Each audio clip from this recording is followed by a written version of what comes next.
So, John, we're going to talk about a set of books and a genre of literature in the Bible that generally is called wisdom literature. The books that are usually ascribed to wisdom literature are Proverbs and Ecclesiastes and Job, all of which have a number of sort of themes and features in common. But wisdom seems like a fairly broad term for sort of our current use of it. What do we mean when we say wisdom when we're talking about the Bible?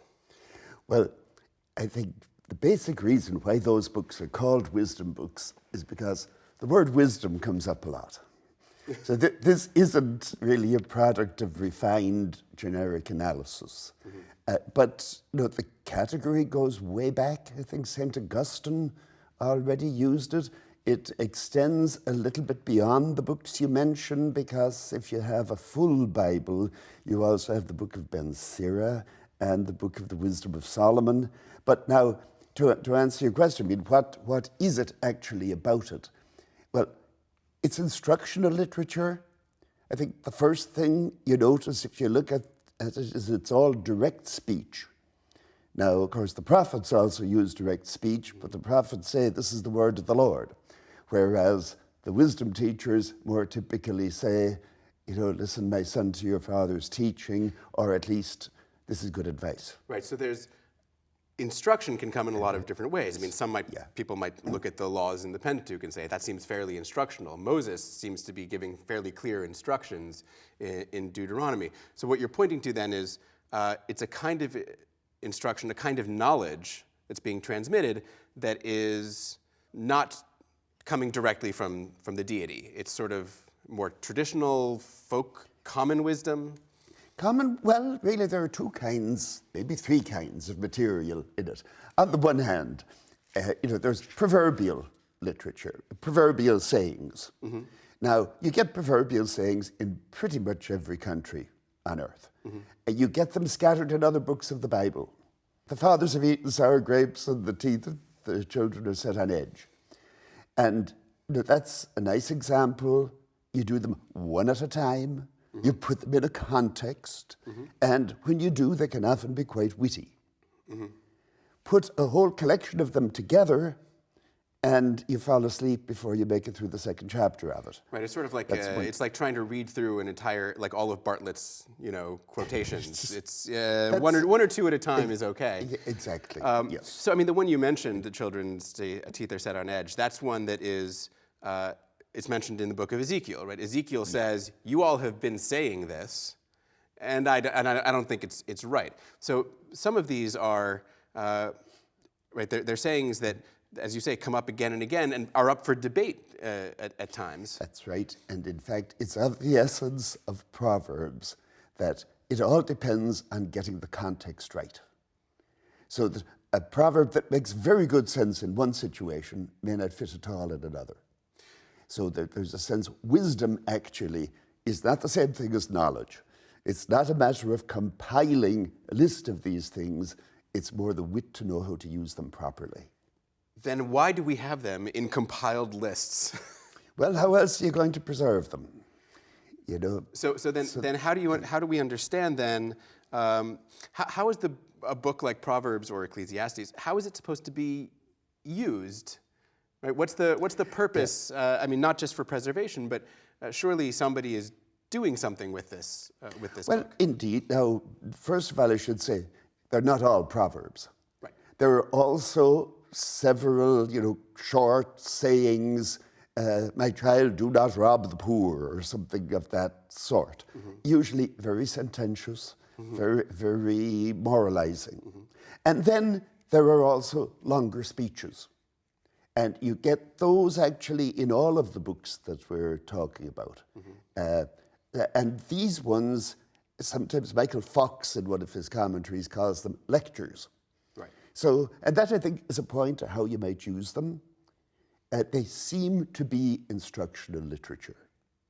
Right. Instructional on two levels, right? Instructional sort of within their own frame, that is a parent instructing a child, but also instructional sort of on the meta level, that is, these works were used to teach scribes, right? They were frequently used in schools, right? These were school texts for copying And indeed, we know that this was done elsewhere in the ancient Near East. This is how you train scribes, is by having them copy out classic texts. Right. Now, just for the record, when I was in grade school, learning to write, our teacher would write a proverb on the board and we would copy it. So this method of education was still bearing fruit in the middle of the last century. in Catholic schools in Ireland. Well, yes, probably in Protestant schools in Ireland too. And of course, you know, they have abandoned that in the United States, and you see what happened. Fair enough. Yeah. Fair enough. So, I mean, you mentioned the fact that there are lots of different cultures who use this kind of thing. I mean, we certainly, as you say, we see the use of wisdom literature for scribal instruction in Mesopotamia. I think we see similar things in Greece. I mean, the copying of Homer, I think, was seen in much the same way. Egypt is a particularly excellent example for us also. I know you've brought the book with you. Egypt has really one of the fullest traditions, at least that we have preserved, of wisdom literature, some of which is really awfully similar to what we have in the Bible, to the extent that when I teach, often I will put a saying on the screen and ask the students to identify which of them, whether it came from Proverbs or from Egypt. And it is nearly impossible to tell the difference. Nearly impossible. I just read a couple of lines here. This is from the Wisdom of Ptah-hotep. So somewhere in the 2nd millennium BC. Do not be proud of your knowledge. Consult the ignorant and the wise. The limits of art are not reached. No artist's skill are perfect. And then there's a whole string of them. If you meet a disputant in action, and advice on what to do with such a person. Mm-hmm. Now, there is a section actually in the book of Proverbs that seems to have been lifted from one of these Egyptian wisdom books. And this is a great discovery when it was first noticed about 100 years ago. Yeah, it's the wisdom of Amenemope, yes. Which I think is around the 13th century yes. BC. So it's well beyond when we think the book of Proverbs was written. And, you know, it's about 2 full chapters of Proverbs that are really just, you know, one-to-one equivalent. You know, the formulation it's not a direct quotation, but it's as if Proverbs were summarizing. Yeah, it's almost like an Israelite translation. Yeah. Yeah. Yeah. That, of course, raises the question of who were the people actually doing this. So, you know, there may have been some material that was collected as Proverbs by the Ancient Israel Folklore Commission. But now it's not all that way. Right. So, and I think it's important also to remember that it's not just Proverbs. There are Psalms that we consider to be wisdom psalms. Yeah. Many of which have sort of that same character of instructional, right? They're often, again, sort of like the wisdom books. They're a little repetitive sometimes, the wisdom psalms, right? They seem to keep saying the same thing over and over again. You get them sometimes in acrostic form. You know, how do we understand, you know, not the spread of sort of proverbial literature, but sort of the wider range of wisdom as genre, as a way of seeing the world? Is it a specific to one group? Was it common across? Did everybody partake of wisdom, to sort of get at wisdom's own language? Where was wisdom to be found? You know, to some degree, it was to be found just about everywhere. And now, proverbial material, I think you get everywhere. Mm-hmm. The courtly instruction, because there's a lot of material in both Proverbs and in the ancient Egyptian stuff, you know, that was designed for the training of scribes. Mm-hmm. And one of the themes in the Egyptian wisdom literature is warning against being hot-headed. Mm-hmm. In other words, don't tweet your responses spontaneously. That's a good modern training people for diplomacy, for dealing with the king, you know, how to bend to the whims of the king, all of this sort of thing. Now, you get that typically associated with the court, and of course, in the biblical context, there's an old tradition that associates the wisdom tradition with Solomon. Yeah, I was about to talk about that, which is sort of a thing that happens with a variety of genres. Sort of law gets associated with Moses, and Psalms get associated with David, and wisdom gets associated with Solomon. And we tend to think, well, that's because of the story of Solomon's great wisdom and with the baby, the famous tale. Yes. Though of course that probably went exactly the other way around. That is, Solomon was associated with wisdom, and so they created a story to illustrate it. But there is some theory that Solomon or someone of that ilk did promote wisdom as genre, as a way of thinking. I see you have your Bible out. Well, I have my Bible out because there's a great passage just after the story of threatening to divide the child. Mm-hmm. Remarkable wisdom, let it be said. But then it says he composed 3,000 proverbs. His songs numbered 1,005. He would speak of trees, from the cedar that is in Lebanon to the hyssop that grows out of the wall. He would speak of animals, birds, reptiles, and fish. I knew I wasn't wise because I can't speak that much about hyssop. Yeah, and can you imagine being stuck in a conversation with him if you got going? But now this is what the Germans call Listenwissenschaft, right. in a way. Right. It's the power of accumulated knowledge.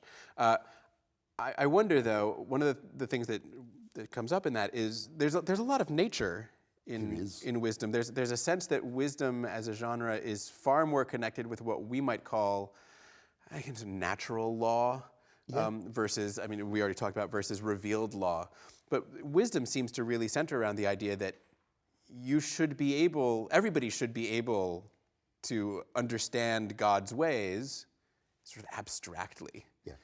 Simply from looking around. And then, of course, one of the remarkable things about Proverbs, Kohelet, and Job is that they never mention Israel, they never mention the Exodus.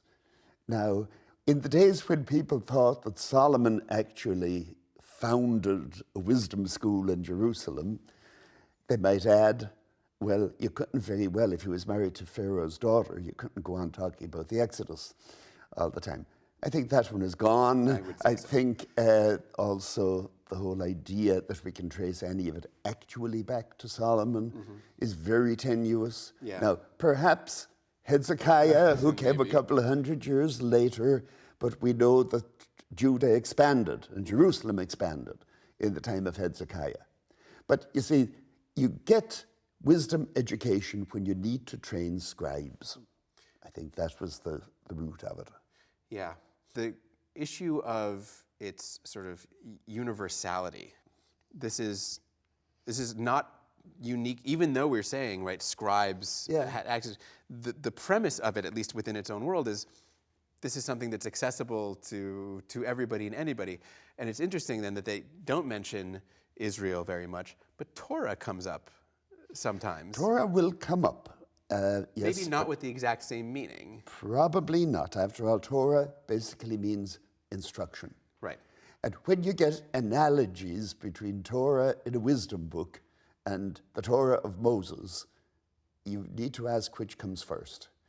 Which one is being influenced by the other. And I think that will go both ways at different times. When you get to some of the later wisdom books, like the Book of Ben Sira, which is in the Apocrypha, written a little after 200 BC, then he evidently knows the Torah of Moses. Right. In the earlier books, it's not so clear. Say, if you have analogies between Deuteronomy and Proverbs, is Deuteronomy drawing on Proverbs or Proverbs drawing on Deuteronomy? Right. This is kind of up for grabs. So to sort of put the whole thing together here at the end, how do you think, this may be sort of a too abstract a question, but how do you think a reader of the Bible, ancient or modern, is supposed to understand the wisdom material alongside divine revelation? Are we supposed to take these as two sides of the same coin, the same side of two coins? Right? Is there an obvious way that they fit together, or are we really just looking at something that needs to be taken in a very sort of different way? You know, I look on the biblical canon as a kind of smorgasbord where you will find things that fit your needs if you look around long enough. But it doesn't mean that you can harmonize it all. It doesn't mean that it's all saying the same thing. And in fact, that's true within the wisdom It's traditions true already, itself. Indeed. That's right. I mean, fact, famously Proverbs with completely opposite sentiments in one verse after another, and entire books that have seemingly completely opposite sentiments. I think I agree with you that this is it's very much as with most sort of compendia. Right? You do want to sort of pick and choose what works in any given situation.